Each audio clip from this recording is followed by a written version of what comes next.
When I say Amandla, you say Awet. When I say Maibuye, you say Africa. And when I say Africa, you say Maibuye. Amandla! Amandla! Maibuye! Africa! Juju, speak to your people.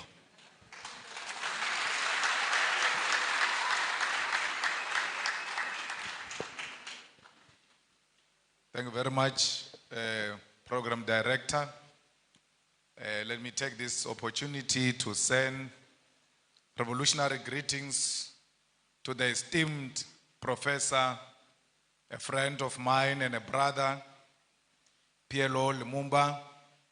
Let me also greet our mother, the founder of this important university, Mama Martha Kasanga Mulwa, and greet your husband, wherever he is, that he left us a lasting legacy that we stand to celebrate here today. The leadership and academic staff, our Vice Chancellor, the Chancellor is here, and all the staff members who are here today to celebrate with us. And we also want to send our revolutionary greetings to the leadership of our province, what we call a province, I hear you call it sub-national, the governor, and all these politically elected leaders who are here today. We are really grateful for your presence. Let me also send my greetings to the Lukenya University students and members of the community, members of the media and fellow Africans. Today it feels good to be African. Right here in Kenya, a place we call our home, because all of Africa is our home. No one can ever say to me, welcome to Kenya or Lukenya or Nairobi, as if I'm a visitor. I regard no part of Africa as being foreign to me, because Africa, all of it, belongs to me and I belong to Africa. It is a humbling honor to be invited to address the launch of the prestigious Pan-African Institute, which is targeted at creating intellectual collaboration and unity amongst the people of the continent. Let us therefore begin by congratulating you on this initiative, which is long overdue in light of the importance of the continent to reclaim its intellectual and academic identity within the global community in general. We know that ideas are at the core of the African capacity to chart its own destiny within the community of the world. Intellectual sovereignty has to be forged through research and development that is steeped in African experiences, African problems, and African questions. The economics of the African Academy have been part of the modalities of the broad draining of our resources. Because of lack of dedicated funding, many thinkers in the continent are taken in the general brain drain driven by Euro-American institutions. As we have seen over the decades, there is no way Euro-American is going to fund an intellectual project that will see Africa truly become intellectually sovereign. A truly sovereign Africa is a threat to the imperialist establishment that continue to determine the agenda and control of our resources. It is also inspiring to see that our esteemed Prof. Lumumba and those who are joining him in this initiative have chosen our continent, and Kenya in particular, to establish an intellectual research and knowledge institution. Accordingly, our first duty is to call on sons and daughters of the continent, both based here and in the diaspora, to jealously fund this institute and ensure that it create and charts a unique Africa based on an original thought, because we have a duty to chart our own intellectual path.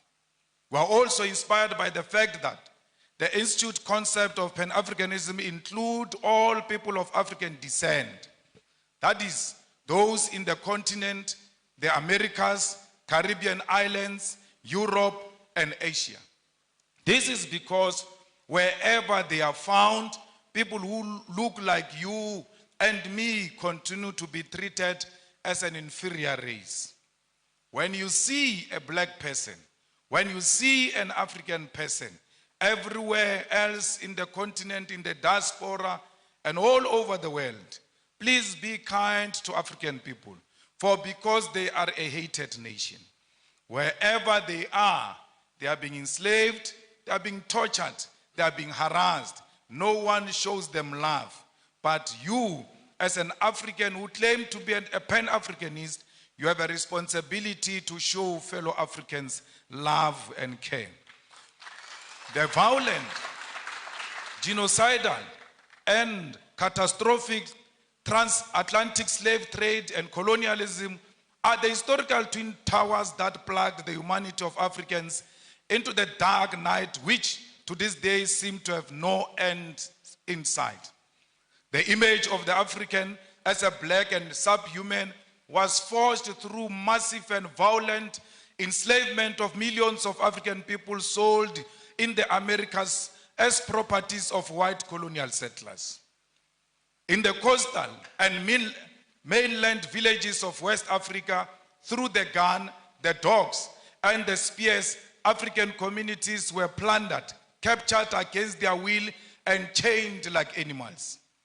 At the ports of Ghana, those chained, naked, and malnourished bodies of men, women, and children were scaled, measured, and sold for gold, silver, or livestock. They were put in those gigantic ships that crossed thousands of kilometers of the massive body of violent and cold waters of the Atlantic Ocean. Millions will not survive the dangerous voyages on sea. They will die of disease, starvation, or pure mental illness. Many will be offloaded alive, thrown into the deep waters to ease navigation during the storms of the violent seas. It is on those cold Atlantic Ocean's waters, deep in the bottom of the ocean, that many carcasses of African people, their bones lay rotten in chains and swallowed by the sea. Those who survived and on arrival in the Americas were forced to work in the different plantations of white men. From the voyage ships to the plantation, the image of an inferior African was being constructed through brutal force. Then began the violent colonial conquest for settlement aimed at our natural resources that defined our native continent. The white man sought to rule Africa and here designed a system of racial segregation, racial humiliation, racial abuse that lasted for many centuries. The colony and the plantation, with the voyage slave ships in the middle, were the perfect technologies of recreating the African into a subservient being whose only survival in the modern world must always be through white tutelage, supervision, and approval. The transatlantic slave trade, colonial conquest, and colonial rule are responsible for the zombification of the African soul and its intellectual damnification and the psychotic condition where Africa and its people cannot handle their affairs without white supervision. As both an intellectual project and a program of revolutionary change, Pan-Africanism is first the recognition of this terrible history, which by all definition remains a world history that has cast the African into a global identity of inferiority amongst people of the world.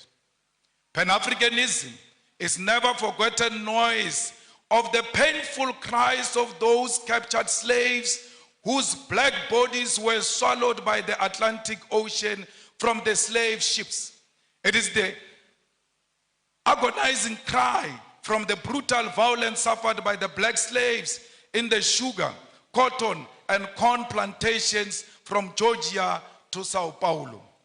Pan-Africanism is also the resounding victory from the theater of the Haitian Revolution from 1781 to 1804, led by the greatest descendant of our continent, Toussaint Louverture.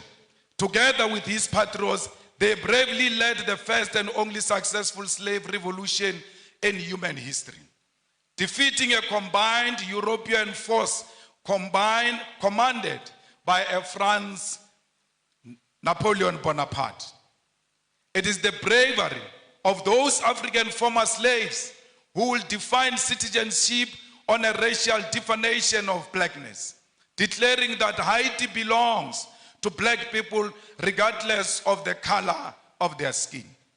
Pan-Africanism is also the anger emanating from the countless defeats suffered by the patrons, the brave soldiers like those of Mau Mau and Bambata rebellion, defeated at the hands of the brutal British colonial forces.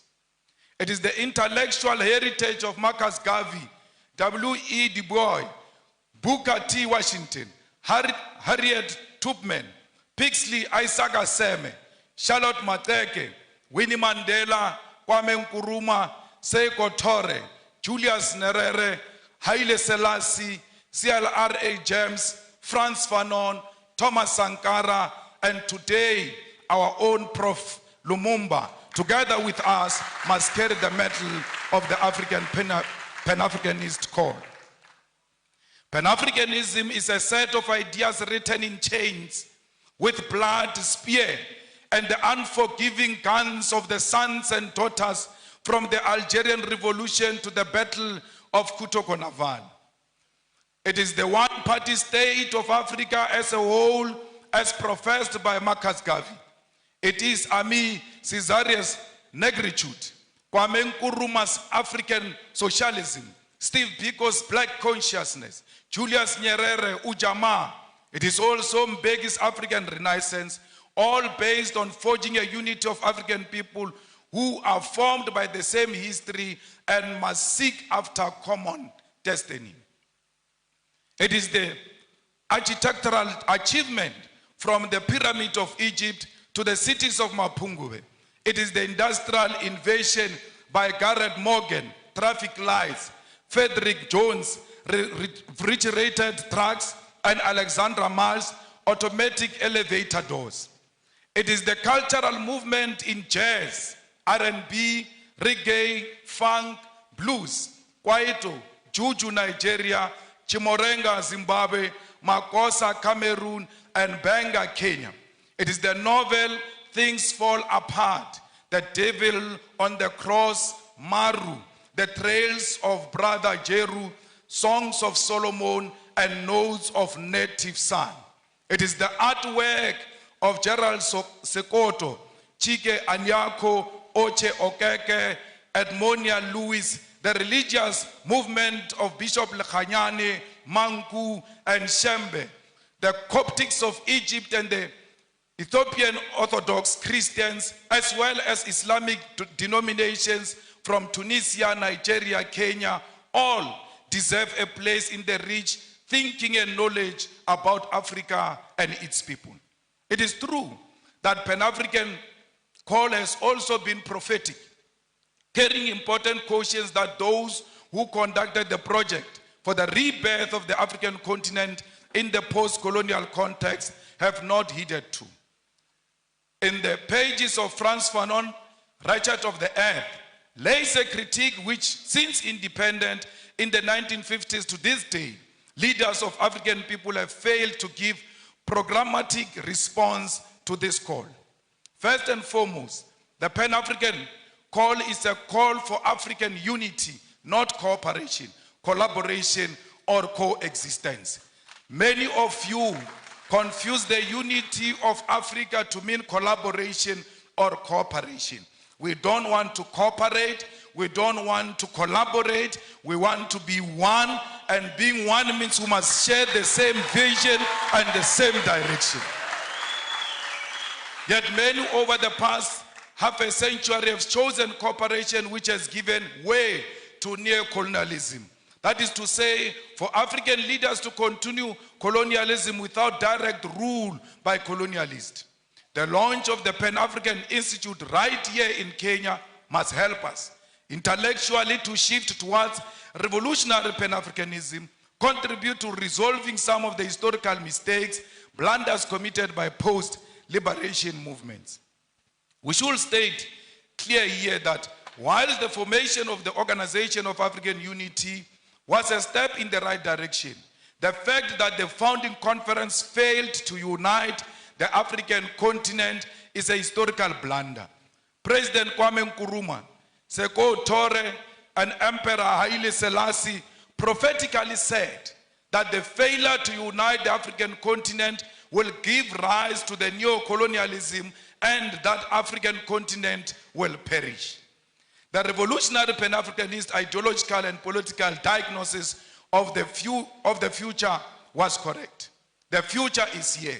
50 years later, we know that we remain visitors in our own continent. We know that our resources benefit Euro-American than our own people. This is despite most African countries gaining independence from colonial rule since 1957.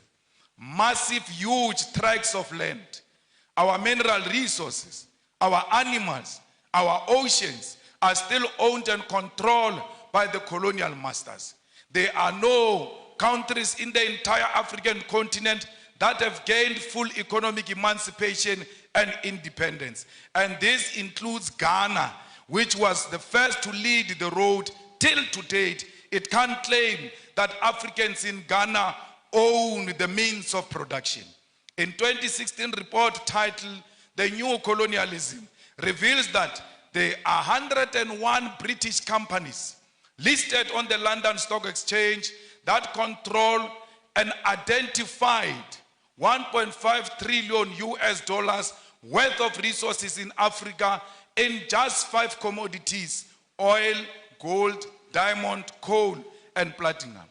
This is a very conservative figure since it includes resources listed by only some companies. Many companies do not provide the figures of the resources they control. And majority of these companies that do not tell us what they control and what they own in Africa are found in DRC, because they are the ones who fuel the divisions in DRC.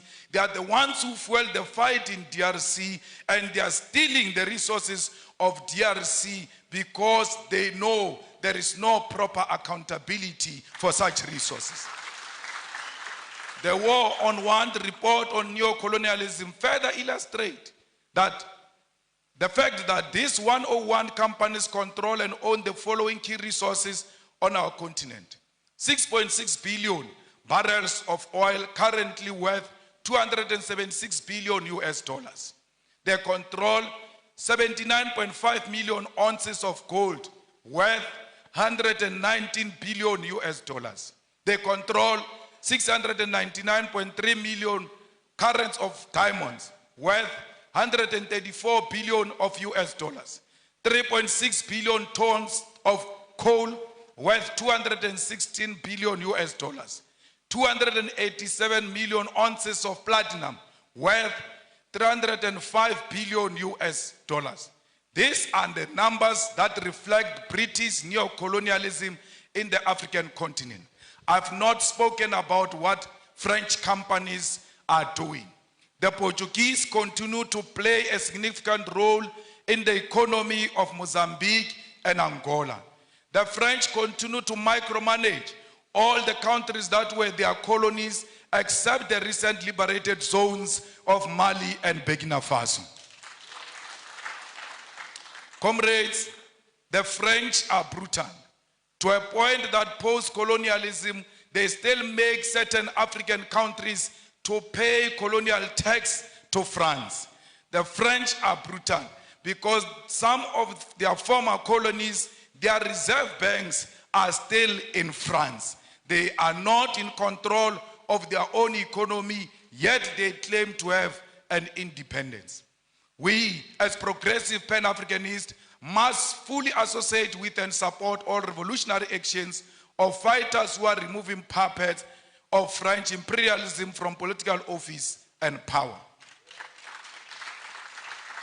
Not all these actions are revolutionary, because we must be careful of French-sponsored coups in Africa, where we think there is a revolution taking place in Guinea-Conakry, only to find that there is a French puppet who seeks to replace those who were there before. There is nothing revolutionary about the Guinea-Conakry coup.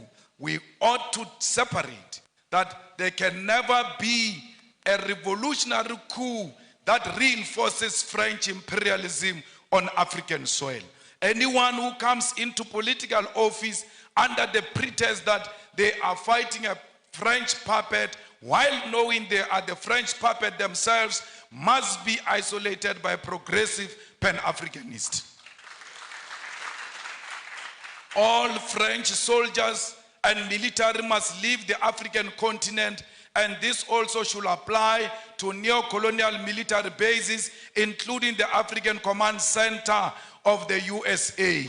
We don't want the army of America. We don't want the army of France here. We don't want the army of anyone. We want African army on African soil. The Pan-Africanist Institute should therefore provide ideological, political, and technical weapons to all progressive forces of the African continent to fight against colonialism. There is a political trend that is being accepted by African heads of state and government, where one country convenes all 54 heads of African states and government. The United States of America, France, China, Russia, and United Kingdom convene all 54 heads of states and government for a meeting, and they all go following each other like Casey and Jojo as heads of states to listen to one head of state, 51 of them. Sometimes they disrespect them to a point where they put all 54 heads of states of Africa in a school bus to go and listen to one head of state. What happened to these men? Because all of them, majority of them are men. What happened to these fathers who go and bow combined to one man? Even if it's Putin, why would they all follow each other and go and listen to one person? What happened to their dignity and their authority as leadership? They must have leadership qualities to know that Putin is equal to them, that China is equal to their own single country, irrespective of their size, because what matters is sovereignty. And if China recognizes that sovereignty, will respect the president of that sovereign country as an individual. Comrade Kwame Nkrumah noticed this when he said that neocolonialism also means the following: breaking up former large united colonial territories into a number of small non-viable states incapable of independent development. An external directed economic system and political policy, the state being obligated to take the manufactured products of the imperialist power to the exclusion of competing products from elsewhere. Payments towards the cost of running the state to ensure control over government policies, and foreign capital is used for the exploitation rather than the development of less developed regions.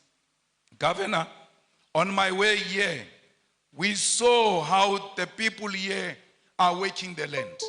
We saw that there is no piece of land here that is not being utilized to the benefit of our people. But the question remains, where do these people sell these things? Because they can't consume all of them. Yes, they must produce to feed themselves and feed the whole Kenya and feed the continent and the world. Is the government buying food that is produced fresh from this soil, or do we have companies that are owned by white people in Nairobi who bring finished products into the land that has got products that can be bought directly from our own people. We say people must work the land. After they work the land, their own governments in Africa do not procure from those people. Because if it does not have a white color, they don't like it. Our leaders like their colonizers more than us. That's why they always seek after anything that looks like colonizers.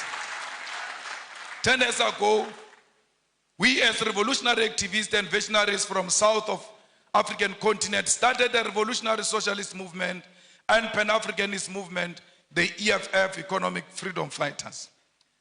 When we formed the EFF in South Africa, we told them that our organization is not for South Africa.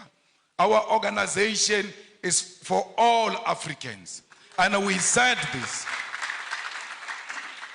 We said this during xenophobic attacks of our people in South Africa, where people were being attacked because they come from outside South Africa. We chose to side with our people because we're necessitated by the fact that we love ourselves. And if you love yourself, you'll see a person from Tanzania in you. You'll see a person from Nigeria in you, because we are one thing.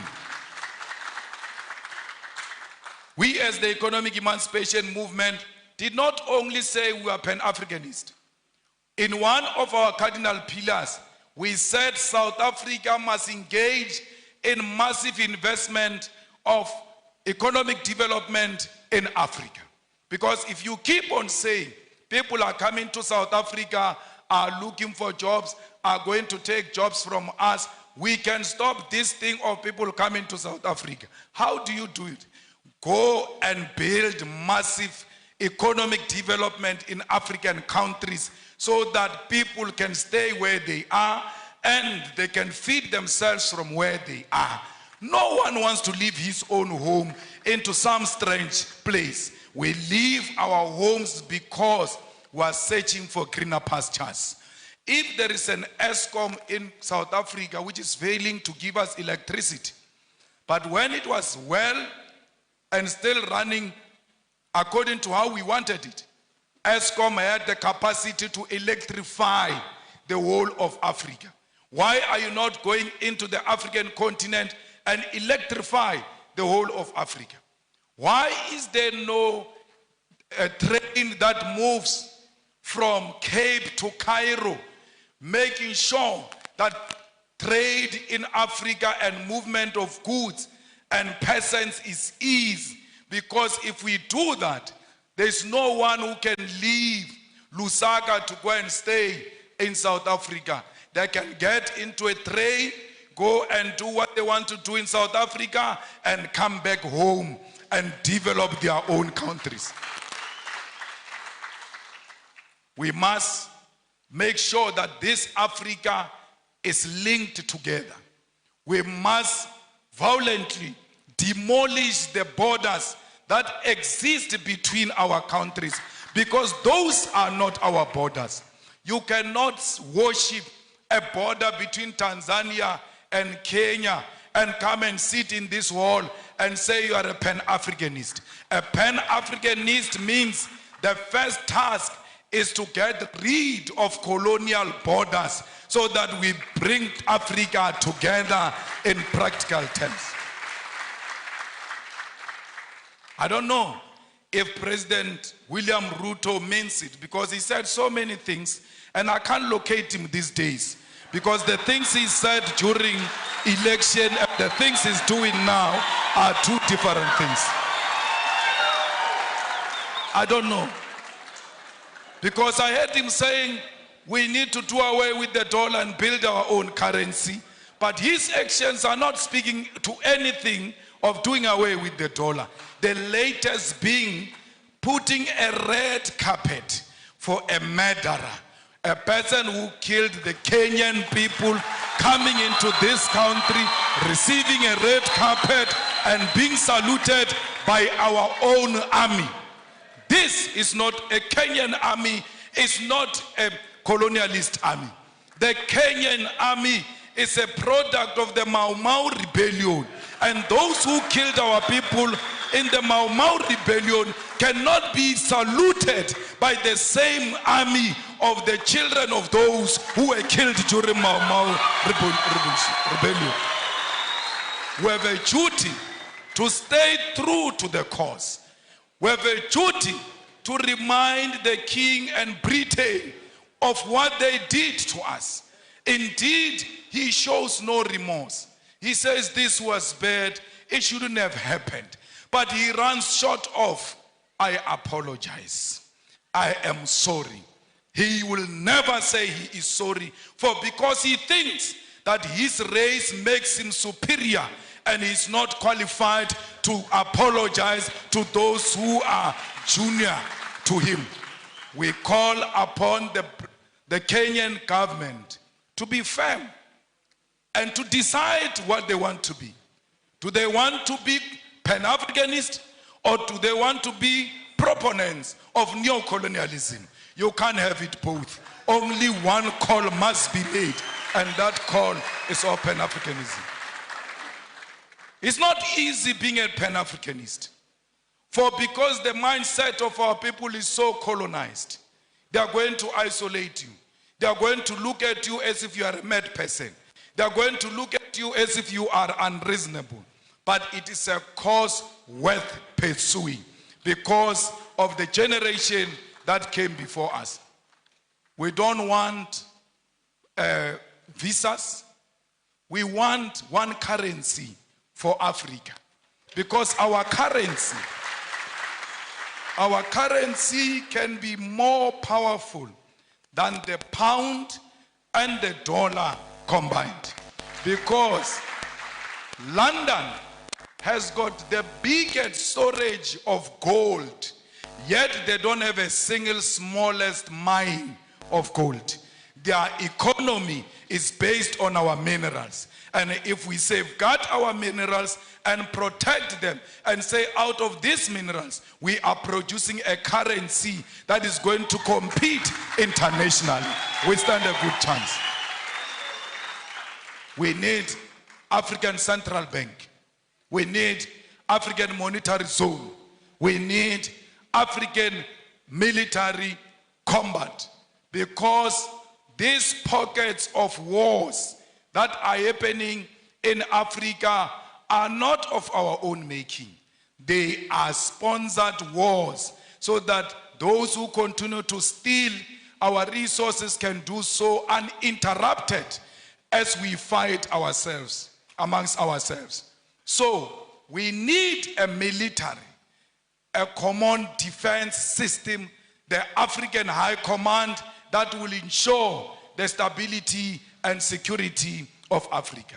We equally need a binding African court to deal with dictators who only exist in Africa to feed their friends and families.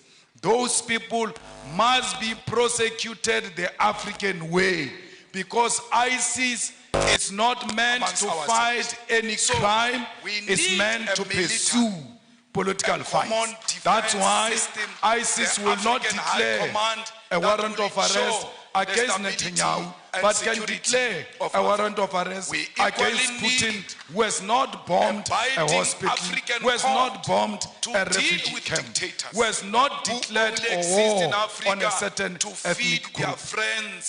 We as Revolutionary Economic Emancipation Movement also associate with what Guinea's President Sekou Touré said in 1963. He said, above all, we must avoid the pitfalls of tribalism. There is tribalism taking place in DRC. All our leaders have taken a platform to support or to be against this one or that one. They've spoken on Palestine. They've spoken on the war between Russia and Ukraine. But I'm still to hear the stand of President William Ruto about the ongoing war that is not covered by anyone in DRC, where people are fighting over territorial expansion and plunder of resources, and blacks are killing other black people, and we pretend that we don't see. It's important as leaders of states and governments to always condemn violence and war, especially if it's barbaric and informed by tribalism and unjustifiable territorial expansions. Before you can speak about other countries, charity begins at home. Let there be peace in DRC. Without peace in DRC, Kenya will never know peace, because these rascals are going to learn from those wars in DRC and want to import them into Kenya. You have a duty to stop them there before they come into Kenya. Comrades, we will make sure the struggle of all immigrants, most of whom are economic migrants and asylum seekers in South Africa. We will never. In South Africa, they say to us, if you want to be elected, you must declare war on illegal immigrants.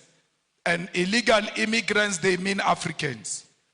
We have refused as the EFF that we will never declare war on any immigrant, illegal or legal. Illegal according to whose law? Because if you are illegal, you should have violated a certain law. Which African law did these people violate when they came to this side of Africa? Because they are still in the same territory of Africa. They are at home when they are in South Africa. We wish to tell them we're going to elections next year in South Africa. We wish to reiterate that, and we tell them all the time, if they want to elect us on the basis of xenophobia, they can keep their votes. We are not disparate for votes. We are disparate for the unity of Africa, and that's what we want to achieve in our lifetime. Remove the visas as an immediate step, and I heard Kenya is going to do that by December. Perhaps I must come back here in December unannounced, so to test if indeed President William Ruto means exactly what he said when he said there won't be visas in December. Maybe I must sneak in and test without applying for any visa and just give them the South African passport and say I'm coming home.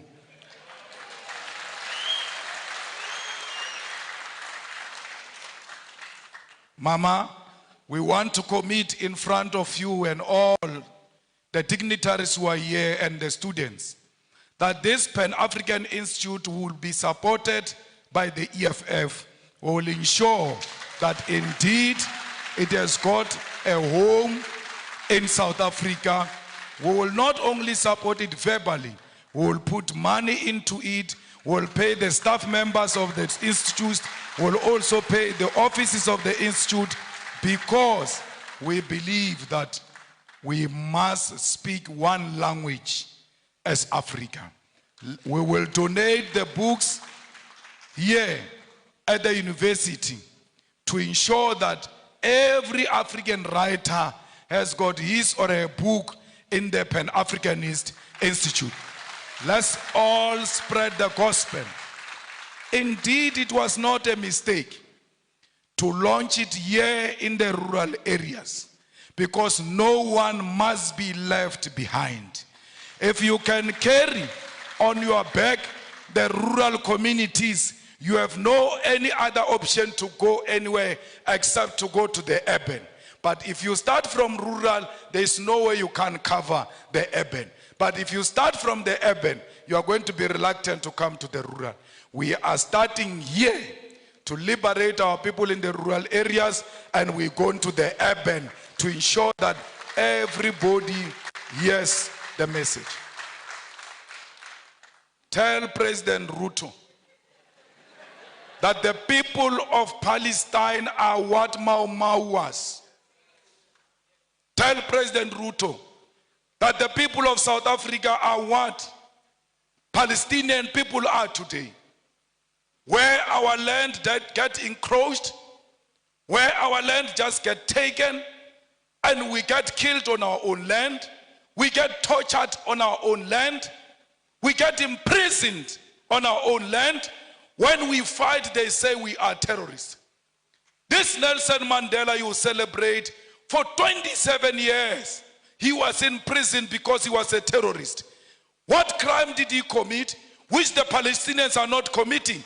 His crime was to fight for the liberation of the people of South Africa and the oppressed world all over, including the people of Palestine.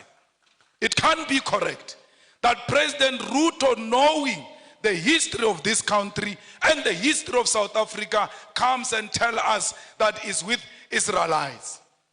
Our war is not on Jewish people. Our war is not on pregnant women, Jewish pregnant women. Our war is not on Jewish children. Our war is against a Zionist apartheid state of Israel, and that's what we are fighting. So if he got money from some Jewish person, we are not fighting that funder of his. We are fighting the state of Israel. We are not fighting individuals. We are fighting the state of Israel. At the age of 9 years, the Boers walked into my house and turned everything upside down, stripped my mother naked. When I see what those children of Palestine are going through, I can immediately relate that this is what apartheid looks like. We cannot be Pan-Africanist if we can't associate with the oppressed nation. Our Pan-Africanism is based on the basis that we are an oppressed nation ourselves. And everywhere else where we see an oppressed person, that person is our sister, that person is our mother, that person is our father, because we are not free until the whole world is free from imperialism and colonialism. I don't know if you'll regret inviting me after this. But my problem is that I tell my truth as is. And I say it to authorities without fear or favor. Till today, no one has ever sued me legally successful. Till today, no one has imprisoned me, because you can't imprison or sue the truth. The truth will always prevail. Comrades, we must make sure that as we live here, our sympathy is with the oppressed people. Look at Cuba. Its crime was to choose a different economic system to what America has chosen. And then they are under more than 60 years of economic embargo.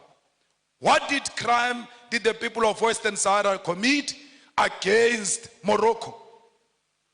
We are at the center of speaking the truth as a Pan-Africanist institute, because we've got the ear of the continent and the diaspora and the whole world. And this organization we are launching today, Prof, will live forever and ever, because you only speak the truth yourself to power. And you always make us politicians to want to check if indeed we are still on the right track. So an institution established by a person like you, we are guaranteed that it will live for long and it will live for generations to come. That's why we are proud to be here. I was not brought by a plane here. I was not brought by a car here. I was driven by the spirits of those people who were dumped in the oceans. And when they were dumping them in the oceans, their cries are still crying loud till today. They did not dump them in the ocean only. They dumped them chained on their hands and their feet, and they could not fight. When the sharks were eating them in those oceans, they could not fight. Even if you know that today I'm going to die, but it is always good to die fighting. That you must hold the shark, even when you know it's going to swallow me, I must die fighting. Those people who died in the ocean said to me, you ought to arrive there. For because what you guys are going to start there is that which is going to seek reparations for us. As you leave this place and going back to your home, remember the people who died in the plantation, beaten, treated like dogs. Remember all of those slaves that asked for help and they never found help. But you must say to them in spirit, the help has arrived. And that help we declare today that will fight the battles of the heroes and heroines of Mau Mau, of Mbambata Rebellion, of the slaves. This Pan-Africanist Institute must be at the center of demanding reparations for all the suffering Africans have gone through because of colonialism. We must teach our people that we are not beggars. When we ask for reparation, we are not asking for donation. We are asking for what was stolen from us to be returned so that we can prosper and become a better nation. Thank you very much.